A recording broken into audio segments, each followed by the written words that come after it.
Welcome to Credit and Coffee. This is a story about the heavy cost of a perfectly curated life and the quiet desperation it hides. I remember the crisp morning air, sharp and clean, carrying the scent of damp earth from the neighbor's perfectly manicured lawn as I stepped out onto the porch, a silent sentinel watching the sunrise paint the sky in hues of soft pink and orange, an absurdly beautiful backdrop to the growing knot of dread in my stomach that had become a constant companion, tightening its grip with each passing day as if to remind me of the impossible charade I was maintaining. Our house, a sprawling two-story monument to what we thought we needed, sat there gleaming in the early light, its carefully chosen paint, the expensive landscaping, the faint hum of the irrigation system, a symphony of unspoken promises, promises of a life I was now desperately trying to uphold, a fragile illusion built upon a foundation of silently accumulating debt, a secret burden I carried with the crushing weight of 1,000 unspoken words. My parents, bless their hearts, had always been so proud of me, their eldest son, the one who made it, the one who left our small town with a head full of dreams and an almost naive belief in his own boundless potential, the one who, after years of diligent work and shrewd decisions, bought them that new car when their old, sputtering sedan finally gave out, its engine breathing its last weary breath on a cold winter morning. The one who never hesitated when their medical bills started piling up after my mother's unexpected diagnosis, a cascade of expenses that their modest pension and dwindling savings could scarcely cover, the one who, with a firm handclasp and an earnest heart, promised to take care of everything, a promise I had made years ago, never truly grasping the full weight of it, the colossal, almost unbearable expectation of it, until it began to crush me under its immense, silent pressure. My children, my beautiful, bright children, their laughter echoing through the halls of that too-big house, expected me to be the provider, the anchor, the seemingly unshakable foundation of their world, the one who made sure their every want, every need, every aspiration was met, their faces lighting up with pure, unadulterated joy when I'd suggest a new vacation to some sun-drenched beach, or offer to buy them the latest fancy gadget. Their innocent contentment inadvertently adding another invisible brick to the towering, impenetrable wall of financial secrecy I was building around my increasingly precarious struggles, insulating them from the precarious, teetering reality of our existence. It wasn't just the gargantuan mortgage that felt like a lead weight dragging me down, slowly but surely, into an abyss of financial despair. It was everything, the relentless, constant upward creep of inflation, the ever-increasing price of fresh produce and essential groceries at the supermarket, the seemingly annual leap in school fees for their private education, the insurance premiums that seemed to rise with a silent, mocking laugh, each glossy bill arriving in the mail like a fresh stab of anxiety, a visceral reminder of my dwindling resources. I had been so proud, so terribly arrogant even, when my startup, a promising venture in the burgeoning tech space focused on digital solutions, landed its initial crucial round of investments, visions of boundless passive income and an impossibly early retirement dancing in my head like sugar plums, a future where financial freedom was not just a pipe dream, but a tangible, achievable reality, a future I had so confidently promised my wife, whose trusting eyes still looked at me with an unwavering faith that I felt, in the deepest recesses of my being, I no longer deserved, a man slowly losing himself beneath a mountain of lies.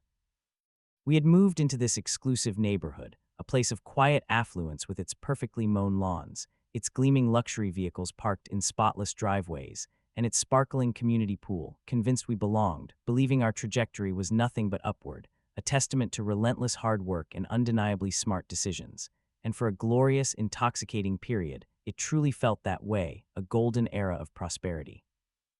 I remembered the almost boyish thrill of watching the stock market ticker, the small, exhilarating victories of my initial cautious investments, the naive, almost reckless confidence that I possessed a hidden knack for this intricate dance of numbers and predictions, a golden touch that would ensure our perpetual ascent.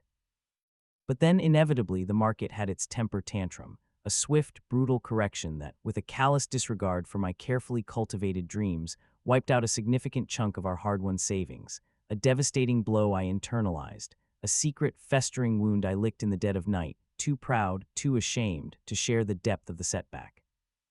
I remember the sensation of that first significant market dip, the digital red numbers appearing on my screen like a spreading rash, a sickening lurch in my stomach as I watched weeks of careful accumulation vanish in moments, the illusion of my golden touch shattering. The air in my home office suddenly felt thinner, colder, the very walls seeming to press in on me, reflecting back my silent panic.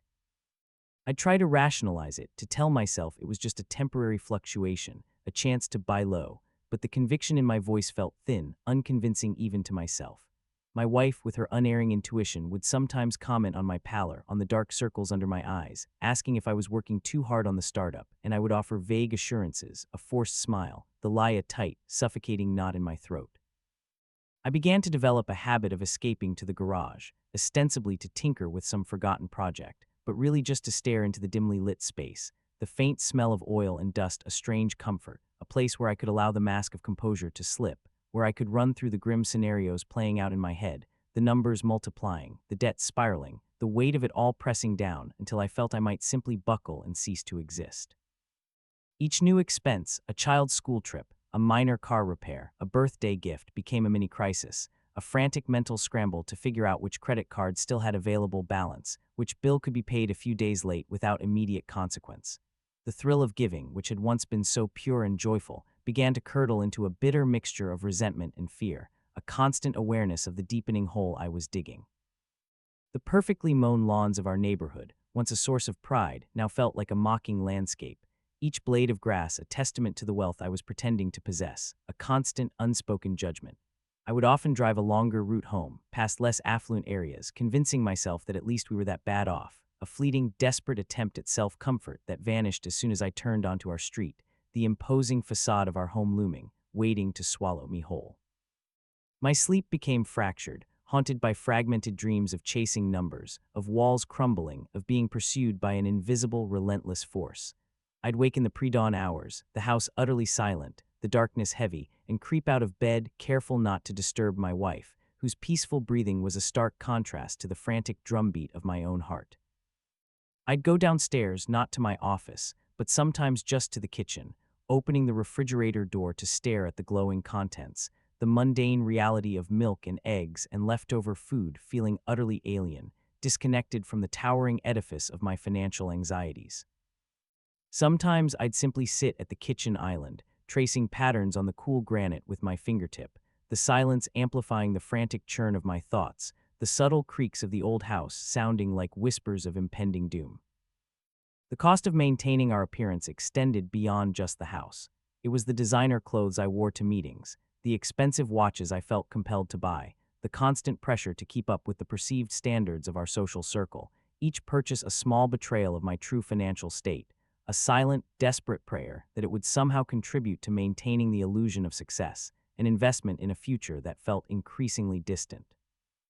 The startup, though initially promising, had required significant personal investment, a gamble I had taken with a bold, almost reckless abandon, convinced that my vision was infallible, that our product was destined to revolutionize the industry. I had poured not just capital but my very soul into it, envisioning a legacy, a lasting impact, a definitive proof of my capability, and now, even with initial investments secured, the constant need for more capital, for further rounds of funding, became a relentless, insatiable beast, demanding more and more of my dwindling resources, a financial black hole that threatened to consume everything. The real descent, however, the truly dizzying spiral into a financial maelstrom, began with the seductive whispers of a new frontier, the wild, unregulated west of cryptocurrencies, a digital gold rush that promised instant riches and freedom. My friend, ever the early adopter, always brimming with an almost evangelical zeal for the next disruptive technology, would talk for hours over lukewarm coffees at the anonymous cafe downtown, his voice a low, hypnotic hum, about the revolutionary potential of Bitcoin, about the astronomical, almost unbelievable returns he himself was witnessing, about the undeniable future these digital assets represented, subtly, gently. Painting a vivid picture of effortless financial recovery that resonated with the increasingly frantic whispers of desperation in my own beleaguered mind. I'd nod, feigning a savvy understanding I absolutely didn't possess, my internal skepticism battling fiercely with a burgeoning, dangerous hope, the idea of finally escaping the relentless pressure of our growing debt, a seductive whisper that overshadowed all reason, all caution, all common sense. He showed me charts, complex patterns that seemed to shift and dance with a life of their own, spoke of market cycles and halving events, his words a dizzying array of sophisticated jargon that made the inherent risk seem scientific, calculated, somehow manageable. rather than the wild, blind gamble it truly was, convincing me that this wasn't just reckless speculation, but a legitimate, albeit volatile, investment strategy that would inevitably lead to untold wealth. I started small, a cautious dip of the toe into the turbulent waters, transferring a modest sum from a rapidly dwindling savings account into an obscure online exchange, feeling the tremor of both profound fear and exhilarating excitement as I confirmed the transaction, a secret, almost illicit thrill coursing through me as I watched the little green numbers on the screen begin their almost magical upward dance. For a few intoxicating weeks, perhaps even a couple of glorious months, it was a dizzying, breathtaking success. Each morning before the rest of the house stirred, before the gentle rumble of the dishwasher began its daily cycle, before the faint scent of my wife's favorite coffee began to permeate the kitchen, I would steal away to my home office, the scent of stale coffee clinging to the air from the previous night's anxious work, and open the trading app, my heart thrumming with a silent, fervent anticipation as I watched my portfolio swell, each upward tick a momentary blissful reprieve from the relentless pressure of our monstrous mortgage payments, the growing stack of overdue bills, the quiet dread of another school tuition notice arriving in the mail, its crisp edges a symbol of my encroaching financial doom. This wasn't just profit, it felt like sweet, undeniable vindication, a confirmation of my supposed financial acumen, allowing me to breathe a little easier, to justify the occasional extravagant family dinner at an expensive restaurant, to maintain the carefully constructed facade of effortless abundance for my wife and children, who remained blissfully unaware of the tightening noose around my neck. I began to invest more, dipping into the remaining shards of our traditional savings, then subtly expanding the credit lines on our various cards, rationalizing each desperate transfer as a strategic, buy-the-dip maneuver, convinced that every small downturn was merely a temporary blip before the inevitable glorious ascent, my friends' confident pronouncements echoing in my ears, drowning out the quieter, more sensible voices of caution that occasionally pricked at my conscience. The obsession grew, consuming my every waking thought, stealing my precious sleep, the relentless glow of the trading screen becoming the last thing I saw at night and the first thing I sought out in the morning, a relentless, all-consuming cycle of intoxicating hope and paralyzing fear, each notification from the exchange a jolt to my frayed nervous system. I'd find myself checking my phone under the table during family meals, my attention divided, a silent, internal battle raging between the present moment and the volatile digital world I was now so deeply entangled in. The gentle touch of my child's hand seeking mine, or the soft murmur of my wife's voice, would momentarily pull me back, a fleeting glimpse of the life I was jeopardizing, but the pull of the market, the promise of escape, was a siren song I found impossible to resist. The air in my office took on the metallic tang of anxiety, a constant companion. Even the scent of my coffee, once a simple pleasure, became entwined with the feverish anticipation of checking the market, the bitterness a reflection of my internal state. I started keeping a second, burner phone, hidden away in a desk drawer, specifically for my crypto activities, a tangible symbol of the secrecy that was now defining my life. The fear of being discovered, of my wife finding the statements, of her seeing the desperate, reckless gambles I was taking with our future, was a constant, gnawing presence, sharp and cold, a stone in my gut. I would mentally calculate and recalculate, moving imaginary figures around, convincing myself that the next big surge would wipe out all my problems, that one more successful trade would be enough to get us back to even, back to security, back to the illusion of control. The risk management principles I had once prided myself on, the disciplined approach to investments, were long forgotten, replaced by a gambler's desperate, superstitious hope, a fervent belief in an unseen hand that would guide me to riches. The euphoria of a winning streak was intoxicating, making me feel invincible, obscuring the terrifying depths of the hole I was digging. I started to believe in my own exceptionalism, in my unique ability to navigate these treacherous waters, a dangerous hubris that blinded me to the glaring warning signs, to the increasingly untenable nature of my situation. The concept of income diversification, once a cornerstone of my financial planning, had been abandoned in favor of this single, all-encompassing, high-stakes wager. I began to neglect aspects of my day job, my attention fractured, my focus scattered, the mundane tasks feeling utterly insignificant compared to the high-octane drama unfolding on my trading screens. Colleagues noticed my distraction, the distant look in my eyes, the abruptness of my replies, but I brushed off their concerns with muttered excuses, further retreating into my self-imposed, financially driven isolation. The hum of the computer fans in my office, once a background noise, now sounded like a constant, low-grade thrum of anticipation and anxiety, a soundtrack to my spiraling desperation. I would find myself physically trembling when placing particularly large trades, the cold sweat on my palms, the racing heart, the vivid images of financial ruin flashing before my eyes, only to be temporarily banished by the ephemeral rush of a favorable market movement. My parents' needs, which had initially been a primary driver of my financial pressure, became another entry in my mental ledger of problems, a further justification for the risks I was taking, a desperate plea for a quick solution that would allow me to fulfill my promise without revealing my increasingly dire circumstances. Then the inevitable brutal turn, swift and unforgiving. The market, a fickle predatory beast that cared nothing for my desperate hopes or my family's needs, shifted, a slow, agonizing bleed at first, then a terrifying, cascading crash that wiped out, in mere days, years of carefully hoarded savings and months of reckless, desperate gambles. I remember the cold sweat that slicked my skin as I watched the percentages plummet, the futile, frantic clicks as I tried to sell, to salvage, to stem the tide of accelerating loss, the digital numbers mocking me with their relentless, unforgiving descent, leaving behind not just a crater of financial ruin, but a deep, burning shame, a mountain of credit card debt now maxed out, and a profound, bone-deep regret for having followed that insidious,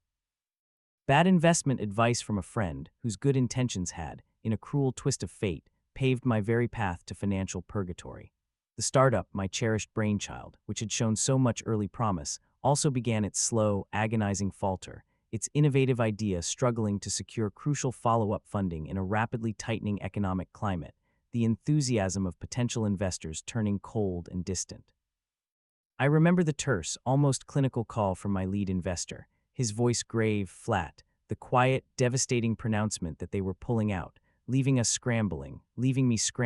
in a desperate, futile attempt to keep the dream alive, to keep the lights on for the small team who relied on me. It wasn't a sudden, dramatic collapse, but a slow, agonizing death, a gradual erosion of resources, of momentum, of hope, of my very confidence, leaving behind a hollowed-out shell of my former self.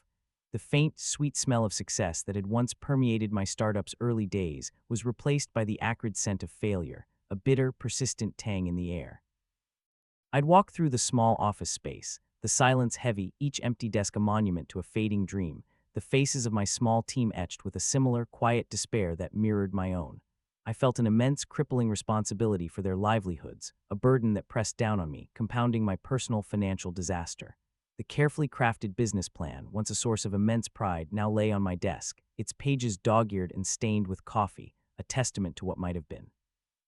The innovative digital solutions we had envisioned, the promise of transforming a stagnant industry, now felt like a cruel joke, a ghost of a future that would never materialize. The calls from creditors for the startup began, polite at first, then increasingly insistent, their voices a constant, low thrum of anxiety in the background of my days, each ring a fresh jolt of adrenaline and dread. I would pace my office late into the night, the city lights shimmering beyond the window, a million tiny promises I felt I could no longer grasp, my mind a whirl of desperate strategies, of potential pivots, of last-ditch efforts, all of them ultimately leading to the same dead end. The quiet hope for passive income from my startup had evaporated, leaving behind only the crushing weight of liabilities. The very concept of financial freedom, once so tangible, now felt like a mocking mirage. My family, shielded by my elaborate facade, remained blissfully unaware of the crumbling edifice around us, their easy laughter from the living room a painful counterpoint to the silent screams in my head. I'd find myself staring at the pristine walls of our home, noticing small imperfections, a hairline crack, a faint scuff mark, and they would become magnified in my mind, symbols of the cracks appearing in my own carefully constructed reality.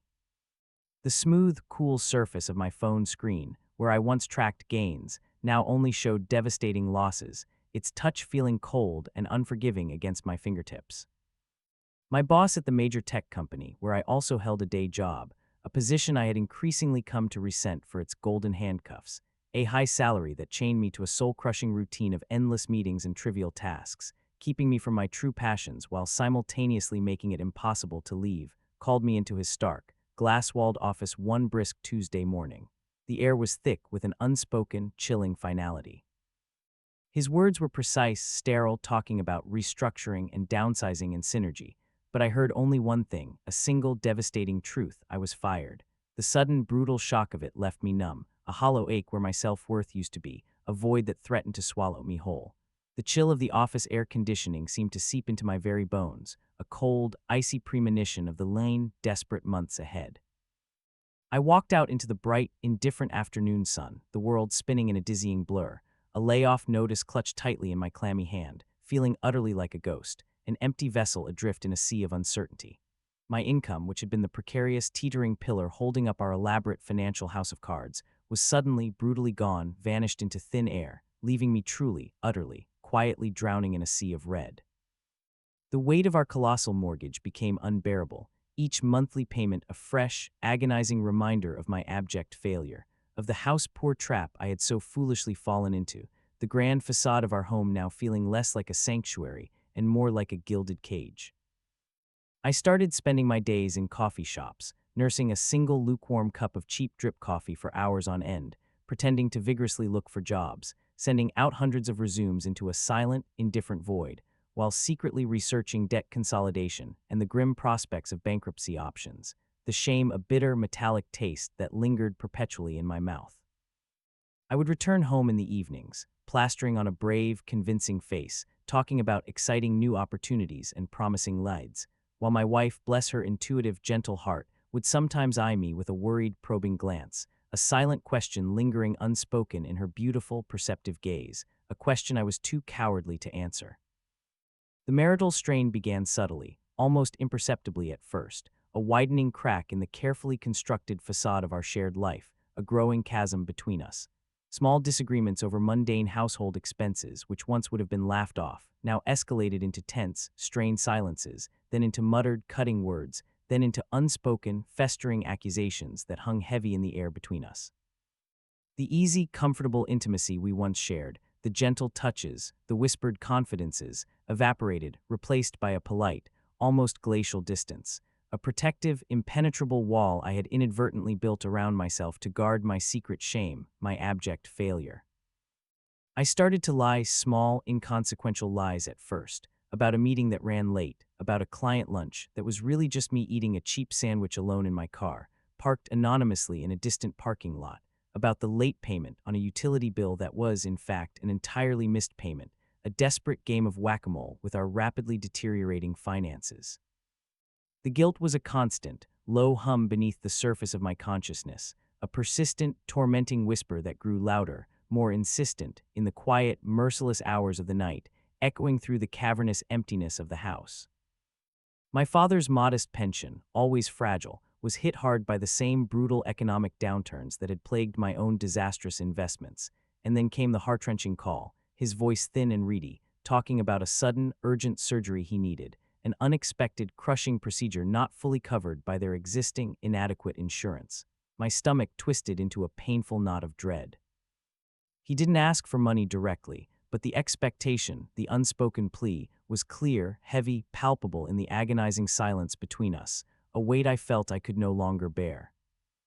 I cobbled together what I could, drawing further on already maxed-out credit lines, pushing the envelope of financial prudence to its absolute breaking point, telling myself in a desperate, self-deluding mantra that it was temporary, that I would find a way, any way, to make it all right again, to restore the semblance of order.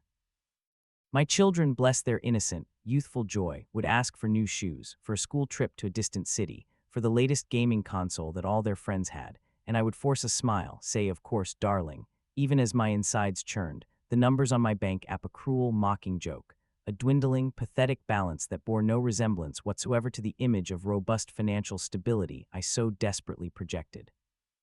I remember one particular evening, sitting alone at the vast kitchen table, the last, fading rays of the setting sun casting long, accusatory shadows across the empty coffee cups and the scattered mail bills, a relentless tide of obligations. My wife was humming softly in the next room, her voice a gentle melody, helping our youngest with homework, her peaceful presence a stark contrast to the turmoil within me. I held an ominous envelope from the bank, a terse, impersonal letter about a significant overdraft, a stark, undeniable evidence of my crumbling finances, of my utter failure. My hand trembled visibly as I read it. The supermarket menu, a colorful, cheerful flyer advertising discounts and seasonal specials, lay next to it, a stark, almost cruel contrast between the world of plenty it promised and the grim, rapidly shrinking reality of my dwindling budget. I felt a searing surge of professional jealousy as I scrolled through social media, seeing old college friends posting about their lavish vacations to exotic locales, their gleaming new promotions, their seemingly effortless successes, each carefully curated post-abarb, a painful reminder of my own perceived failures, of the life I felt was slipping inexorably away from me, leaving me behind in its dust. It poisoned my friendships, making me withdrawn, cynical, constantly comparing my own miserable lot to their perceived glory, constantly feeling profoundly inadequate. I would invent elaborate excuses to avoid gatherings, feign sudden illnesses, anything to escape the probing questions about my next big thing, the thinly veiled curiosity about my defunct startup, the knowing, speculative glances about our supposedly perfect life. The anxiety was no longer merely a mental state. It was a physical sensation, a relentless tightness in my chest, a constant, high-pitched ringing in my ears that dulled all other sounds, a pervasive feeling of not being able to breathe, of being suffocated by invisible chains. I started waking up precisely at 3 a.m., my mind racing, constructing elaborate, fantastical scenarios of how I would finally explain it all, how I would magically fix it, how I would miraculously escape the crushing, suffocating weight of it all. I even considered moral compromises in a soul-crushing job offer, a position that promised a substantial, albeit morally dubious, income but felt fundamentally wrong, a desperate pact with myself, anything, absolutely anything, to get out from under the crushing burden of debt. The insidious idea of a small financial fraud, a quick, anonymous way to bridge the ever-widening gap, flickered in my mind like a dangerous, alluring flame, only to be quickly extinguished by the deep-seated, paralyzing fear of its inevitable consequences, of losing absolutely everything, including my integrity, should I be caught, the thought chilling me to the bone. The psychological weight of this elaborate double life, of constantly performing, of meticulously curating every minute detail of our public image, was immense, an unbearable pressure that threatened to shatter me. The pristine, unblemished walls of our one-sprout apartment, initially a source of immense pride and accomplishment, now felt like the padded walls of a mental cell, trapping me in a silent, agonizing scream, a prison of my own making. I remembered the rough, scratchy texture of the tweed jacket I wore to a networking event that was really just a flimsy excuse to escape the suffocating confines of the house, the fake, brittle smiles I plastered on my face, the empty, meaningless words I exchanged with strangers, all while my mind raced frantically with numbers, with looming deadlines, and with the crushing, inescapable reality of my secret, burgeoning burden. The coffee shop near my building became my sanctuary, a place where I could hide, observe, and pretend to be busy, a neutral ground where the relentless bills and the suffocating expectations couldn't quite find me. But even there, in the comforting anonymity, the quiet desperation clung to me like the persistent scent of old coffee grounds, a subtle, inescapable reminder of the perfectly constructed, yet utterly fragile life I was barely holding together with frayed threads of deceit and fear. I would sit for hours, nursing that single cup, the steam rising from its surface like a whispered prayer, watching the mundane rhythm of other people's lives, students hunched over laptops, couples sharing hushed conversations, the steady clatter of cups and saucers. Each scene, so ordinary, felt like a window into a world of normalcy I was rapidly losing access to.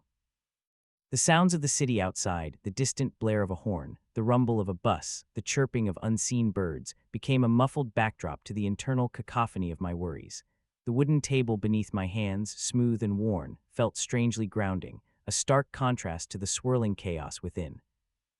I'd spend hours meticulously crafting job application cover letters, each word a desperate plea, a carefully constructed narrative of competence and success that felt increasingly hollow, a performance I hoped would convince others even as it failed to convince myself. The replies, when they came, were always polite rejections, templates that felt impersonal and cruel, each one a fresh stab of futility. My phone, once a symbol of connection and opportunity, now felt like a lead weight, constantly buzzing with notifications of overdrafts, overdue payments, and increasingly aggressive reminders from debt collectors. I developed a habit of checking my credit score online, watching it plummet with a morbid fascination, a tangible representation of my spiraling disgrace. The once robust insurance policies we held, meticulously chosen to protect us, now felt like another financial drain, a reminder of the rising costs that seemed to relentlessly outpace my dwindling ability to pay. The promises I had made to my parents, to my children, to my wife, echoed in the hollow chambers of my mind, each word a fresh indictment of my failure. I'd imagine their faces, their trusting smiles, and a wave of pure, unadulterated shame would wash over me, making it physically painful to meet my own gaze in the mirror. The simple act of grocery shopping became an elaborate mental game, calculating unit prices, comparing store brands, discreetly putting items back on the shelf if the total threatened to exceed the paltry sum in my checking account. The vibrant colors of the produce aisle, once a source of cheerful abundance, now seemed to mock me, a lavish display of items I couldn't afford. The cold, impersonal logic of my bank app, with its stark, red numbers, felt like a silent judge, relentlessly reminding me of my deepening financial predicament. My once sharp memory for financial details began to fray under the stress, important dates and figures blurring into a desperate, chaotic mess, making it even harder to manage the constant juggling act of payments and deadlines. The subtle scent of paper and ink from the bills that piled up on the kitchen counter, each one a harbinger of doom, became a constant, oppressive presence, a scent that now seemed to cling to my clothes, to my very skin. I yearned for a moment of true clarity, a path forward, but the path ahead seemed shrouded in a perpetual, impenetrable fog of despair. The feeling of being perpetually observed, even in my private moments, of maintaining a relentless charade for an unseen audience, was exhausting, a constant drain on my mental and emotional reserves.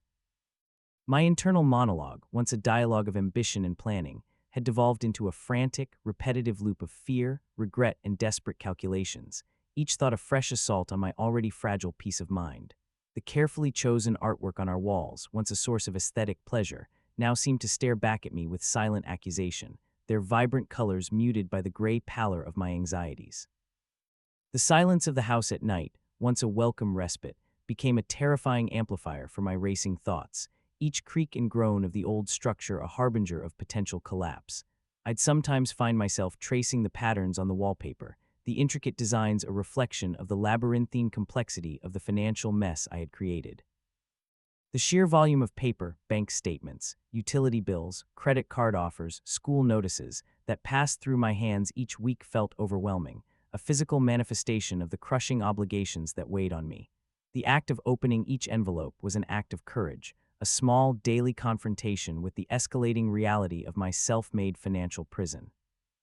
The hollow, empty feeling in my chest was a constant companion, a physical manifestation of the self I felt I was losing, piece by agonizing piece, under the relentless pressure of my secret.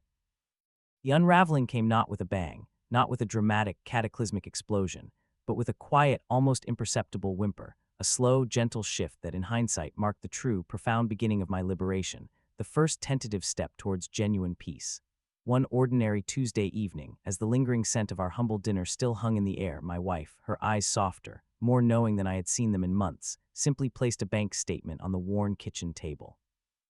It wasn't the frantic overdraft notice I had grown to dread. It was an annual summary, a stark, undeniable tabulation of our collective financial reality, the carefully hidden credit lines, the burgeoning secret debt, the abysmal, terrifying balance. She didn't shout, she didn't accuse, there were no tears, no histrionics. She just looked at me, a deep, weary sadness etched into her gaze, and said, her voice a gentle, steady current, "What are we going to do, my love?"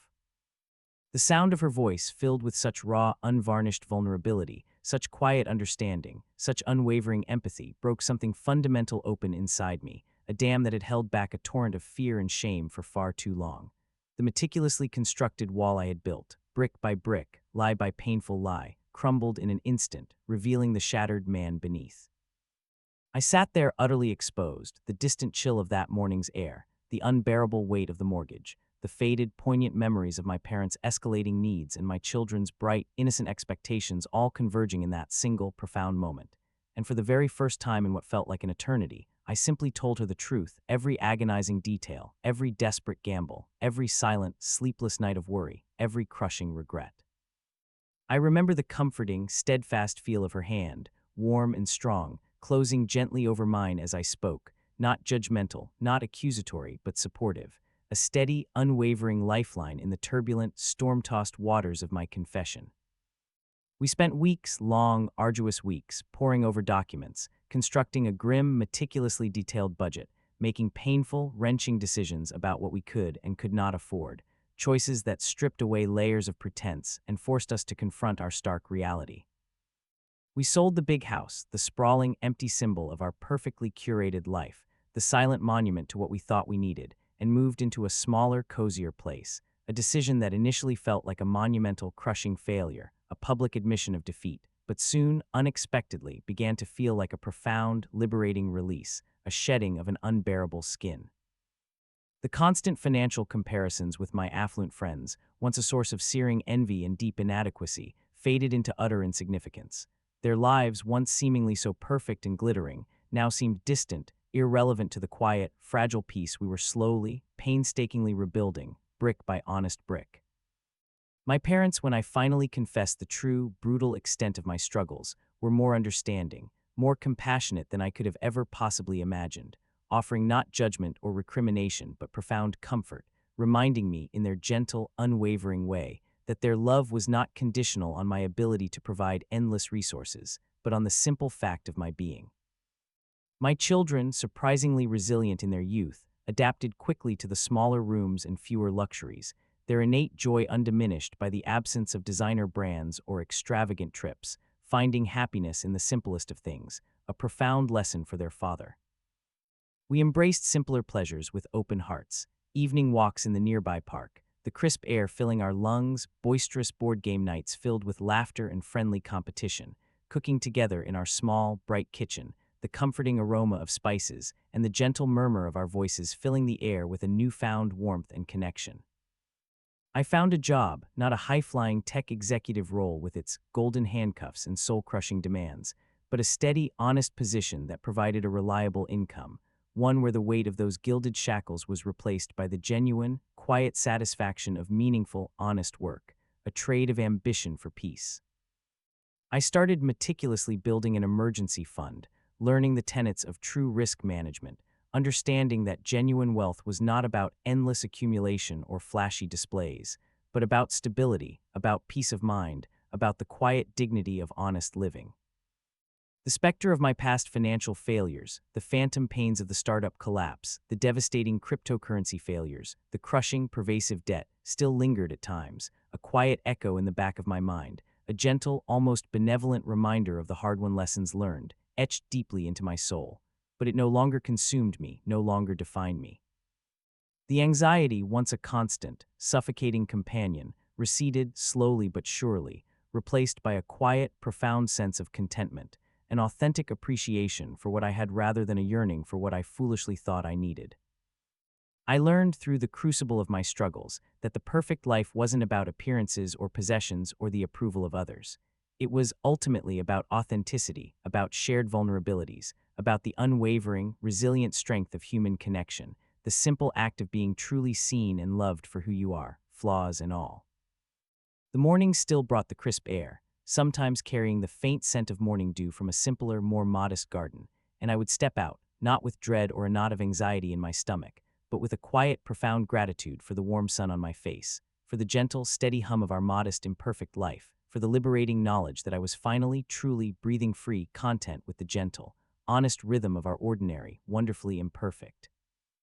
An utterly real existence, a quiet peace hard-earned through the storm. The scent of pine and damp earth from the nearby park, rather than the manicured artificiality of our old neighborhood, now filled my senses, a grounding aroma that spoke of natural cycles and honest growth. The sounds of my children's laughter, no longer echoing in cavernous, empty rooms, instead filled our smaller, cozier space with a vibrant, palpable warmth that felt more genuine, more intimate. We learned to make do, to mend things, to appreciate the simple longevity of objects rather than the fleeting thrill of new purchases. The concept of insurance, once a cold necessity, transformed into a foundational element of our new financial stability, a true safety net rather than a superficial expense. We talked openly about money, about our budget, about our financial goals, the words flowing freely between my wife and me, replacing the suffocating silence of my past deceptions. This newfound transparency, though initially difficult, became a source of immense strength, a bedrock of trust upon which we rebuilt our shared future. The small house, with its slightly creaking floorboards and less than perfect paint, became a true sanctuary, a place of peace and honesty, its imperfections a testament to its authenticity, a far cry from the gilded cage of our former grand residence. My parents, now receiving more modest but consistent support, found a renewed sense of dignity in their own ability to contribute, however small, to our family's collective resilience, a quiet strength that emanated from them, reminding me of the true meaning of generational support, not as a burden, but as a shared journey. The anxiety that had once defined my mornings, a tightening band around my chest, was replaced by a gentle awakening, a quiet anticipation of the day's simple rhythms, the aroma of real coffee brewing, not just the stale scent of desperation. The pursuit of passive income, once a desperate quest for instant riches, transformed into a disciplined, patient process of steady investment and thoughtful planning, understanding that true financial freedom was built brick by brick, not on a foundation of speculative air. The lessons learned from the stock market's volatility and the brutal correction of cryptocurrencies were no longer sources of shame but guiding principles, informing every careful decision, instilling a deep respect for the power of measured risk and thoughtful diversification. I began to write again, not about grand ventures or impossible successes, but about the quiet, often messy, truth of human experience, about the journey from pretense to authenticity, my pen scratching across the paper a steady, rhythmic sound, a testament to my newfound peace, each word a step further away from the suffocating burden of my past. The feel of the textured paper, the earthy scent of ink, were tangible reminders of a creative outlet that was both honest and fulfilling, a stark contrast to the sterile, impersonal world of digital finance that had almost consumed me. The simple act of holding my children's hands on a walk, feeling the warmth of their small fingers intertwined with mine, was a wealth beyond measure, a quiet, profound joy that no amount of money could ever buy. The light in my wife's eyes, clear and loving, devoid of worry or unspoken questions, reflected a peace that had been so long absent, a radiant warmth that filled our small home with an abiding sense of connection and belonging. The path to contentment wasn't a grand, dramatic pronouncement, but a slow, gentle unfolding, a daily reaffirmation of values that had once been lost in the frantic pursuit of an illusory perfect life, a deep, abiding gratitude for the real, messy, beautiful truth of what we had built together, an ordinary life, full of extraordinary, honest love.